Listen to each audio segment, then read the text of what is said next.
দিকে আছে, গোখরার জলের ওদিকে যান আপনারা, একটু যাবেন, একটু গেলে আখিরাতের কথাটা স্মরণ হবে। ওখানে ছোট শিশুরা শুয়ে আছে, কিশোর যুবকরা আছে, আপনার মতো তাগড়া যুবক, মুরব্বীরা আছে। এরা এই এলাকায় থাকতো, এরা আকাশ থেকে নেমে আসে না, এই এলাকার সন্তান আজ নাই।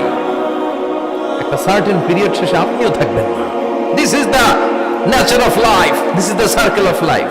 ছোট্ট শিশু হয়ে এসেছিলেন, শৈশব, কৈশোর, যৌবন, প্রৌঢ়ত্ব, আগে ছিলেন সিঙ্গেল, বিয়ে করে হয়ে গেলেন ডবল। এরপরে আল্লাহ আপনাকে একটা মেয়ে দিল, এরপরে মেয়েকে বিয়ে দিয়ে শ্বশুর হলেন, এরপরে ওই মেয়ের ঘরে সন্তান হতে নানা হলেন। আর কতদিন? অনেক দিন হলো তো, অনেক লম্বা সময় পেয়েছেন আপনি। Think about that. এবার যাওয়ার কথা ভাবেন, আখিরাতের সামানের কথা ভাবেন, ফিরে যেতে হবে। কি শক্তিশালী যুবক, বার্ধক্য চলে আসলে লাঠি ছাড়া চলতে পারে না।